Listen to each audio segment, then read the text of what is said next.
What is up, guys? It's Twin Soul Poets. We are your go-to couple for love and relationship advice. Dope spoken word poetry. And uplifting content. Wow. What a view today. We are out here at this gorgeous park, enjoying the sun, getting some much-needed vitamin D and some fresh air, because a lot of us are inside a lot right now and quarantined, and so we wanted to make a video about that, how it relates to dating right now. We've had some questions from people saying, like, what do I do during quarantine? How do I, find love? How do I date? How do I still connect? And we thought we would make a little video about that. We know that this time has been very challenging for a lot of people because trying to connect just feels hard. We just wanted to add a little bit of positive spin on that and a little bit of hopeful spin on the topic today. Believe it or not, right now can actually be a great time for dating and establishing new connections and manifesting love. Early on when we were dating, there was actually an 8-month period where I was overseas that very closely kind of reflected the experience of trying to date while social distancing. Most of our communication during that time was through emails, Skype conversations, Facebook chatting, and we actually found a lot of opportunity to deepen our connection, really get to know each other on an intellectual, spiritual level, and I think it was a great period for our relationship. Totally. There can also be a benefit of not jumping into the physical so quickly, because that can come kind of a distraction or become where so much of your attention goes, understandably, because it's very exciting and awesome and it feels great. But the sex can...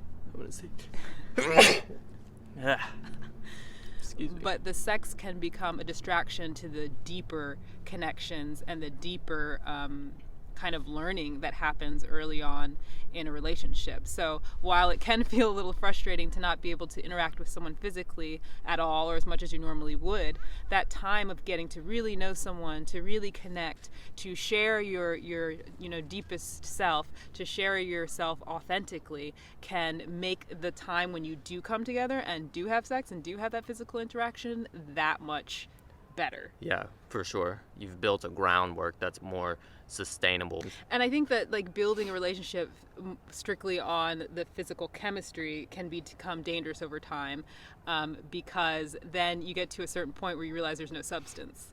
And so taking the time and embracing this time of, quarantine and separation to say, okay, this is an opportunity to build intimacy, makes the sex so much better anyway.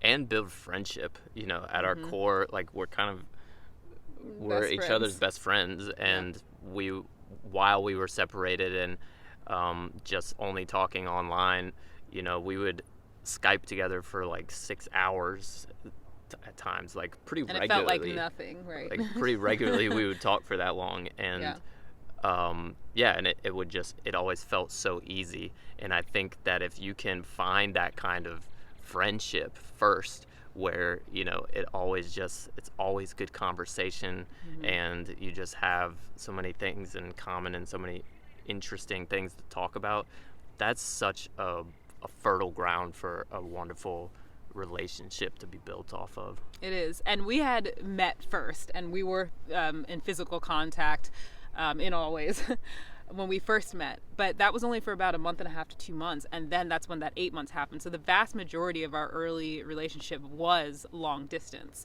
and I think that time, had we not had that time, we may not have had a lot of things happen. For example, we started writing poetry to each other over that time, and that was the birth of Twin Soul Poets. And it's like, I don't know if that would have happened if we hadn't have had this space between us. And then when I ended up going over to Thailand to actually visit and see him, it was like absolute magic, because of that build up and that, all of that time we'd spent sharing and connecting, over Skype at the time is what we're using, and then actually seeing each other and like being in physical proximity and hugging each other. It was just everything.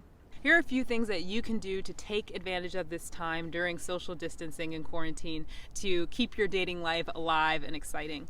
First, put yourself out there. You're definitely not gonna meet anybody by not putting yourself out there. Letting people know that you're on the market, letting people know you're interested in dating. Tell your best friend, tell your mom, tell your coworker that you are single and you're looking to meet someone. You never know how someone might have the perfect connection for you. Get on a dating app. Do everything you can to make yourself and put yourself in the best position possible for meeting someone awesome. And number two, for those dating apps, you might not be able to go out on a traditional date or go out to a restaurant, but have a glass of wine with someone over Zoom. Just have a conversation and see how it goes. And lastly, write out a list of questions that can help you connect to the people you're dating on a deeper level. Instead of some of the run-of-the-mill questions like, what do you do for work? You can ask, what are you passionate about? What makes your heart light up? What kind of interesting spiritual experiences have you had? If you could travel anywhere, where would you go? What would you do? What would you like to see? What sort of dreams do you have for yourself, 10 years from now, if if the sky was the limit? What are the biggest lessons you've learned from the relationships you have had?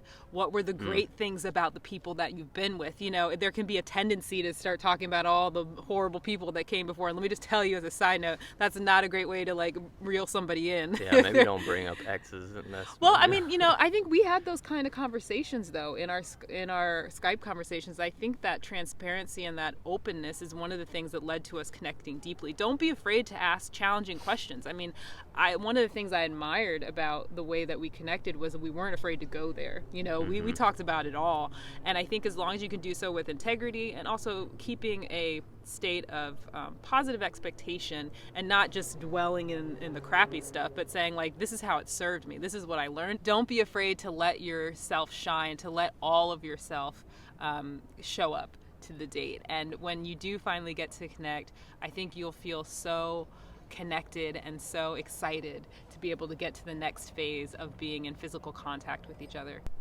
Keep putting yourself out there, guys. Keep maintaining hope. Know that you can create deep, profound relationships, even in tough situations like these. We know it's been a crazy year for everybody, but there is hope. We are also here to help. You can book a love coaching session with us on our website, twinsoulpoets.com, and check out this dope playlist where we have tons of other great advice around dating and manifesting love in general. Have a beautiful day.